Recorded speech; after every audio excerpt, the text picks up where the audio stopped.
Okay, how's it going, class? It's Mr. Miles. Now today we are going to have an adorable lesson. We're going to be talking about plant babies and where plants come from.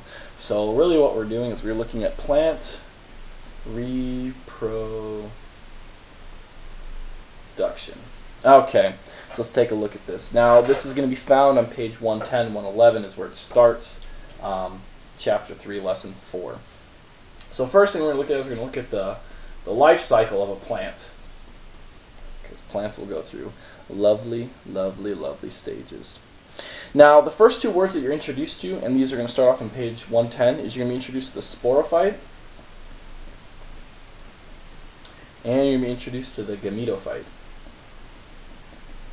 And the first thing, especially with new, very foreign words to us, we're going to want to read the definition. So in the sporophyte stage, the plant produces spores or seeds and tiny cells that can grow into a new organism. The spore develops into a plant's other stage called the gametophyte. Now the gametophyte stage, the plant produces two kinds of sex cells, either sperm cells or egg cells.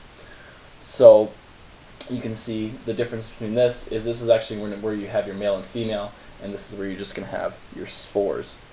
Now let's take a look at what one of these would look like. Now the first thing we're going to look at is we have a, let's start over here with the zygote. So again, this diagram that I'm drawing right now, this is going to be found on page 111. So right now what we have here is we have a zygote. And if you remember, a zygote is when you have an egg cell being fertilized by a sperm cell, so when they join together. Now this is eventually going to develop into a sporophyte. So we'll put SP for sporophyte stage. And this is going to be a plant, oh sorry, I got the hiccups. This is going to be a plant that again is going to make, as you guessed it, spores. So there's ugly sporophyte. Now again, it produces spores, so let's draw these little spots for spores. And these things will go, and these things develop into the gametophyte. So let's put GM for gametophyte. Now again, this can produce either two types. It can either produce the male or female. So let's draw it branching off into two different ones.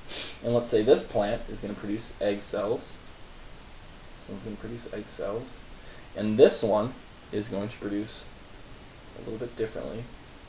Let's make it a little bit different. This is going to produce sperm cells. And these sperm cells are transported through pollen. These two will meet, and when the egg gets fertilized with sperm, we have a zygote, which goes to the sporophyte, which makes spores, which can make either male or female parts, and yada yada yada. It keeps kind of going. Pretty cool, huh? Now that's pretty easy. Now the thing where it gets a little bit tricky is how long does it take? Now this is where you can have these different types of plants, and if you have parents that are gardeners, or if you're a gardener yourself, you've probably heard these words before.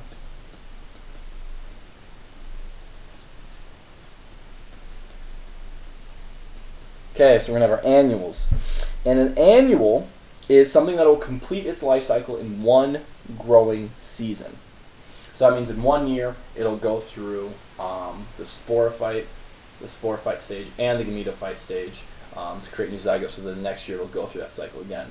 Biennials, you can probably guess, because bi means two, it takes it 2 years to go through that cycle. So 1 year it'll be a sporophyte, it'll make these spores, these will wait until the next year, then they'll grow into both male and female parts. Or you can have the perennials, and these are flowering plants that live for more than 2 years. So that means that it can be in this. That means it can be in the male and female part for more than 2 years. So you either have 1 year, it goes through everything, 2 years, go through this 1 year, and then this 1 year, or perennials, where it can last in these for more than 2 years. So we don't say triennials and quadrennials, they just kind of give up and just say perennials after that. Alright, so the next page, if you're looking at it, it says, how do plants reproduce? We already kind of talked about that, and we've talked about that a lot. So you can have the different types where you just have the sperm, well sorry, not the different types, you have the sperm cell, the egg cell, they meet through the pollination. When the egg cell gets fertilized, it becomes a zygote. From the zygote goes to an embryo. From the embryo, it will become a seed and grow into a new plant. Okay, so we're going to skip through that. So we've talked about that. We've beat that one over the head enough. Now we're going to talk about the two different types. We're going to talk about the gymnosperms.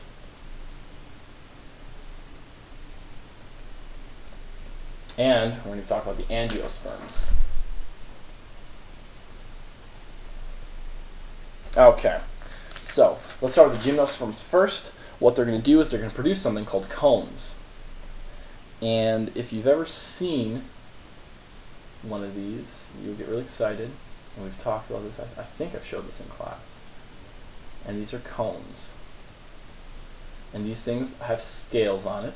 You'll see these on pine trees. These are pine cones. And underneath each one of these, you can either have the eggs or you can have the pollen, the sperm cells.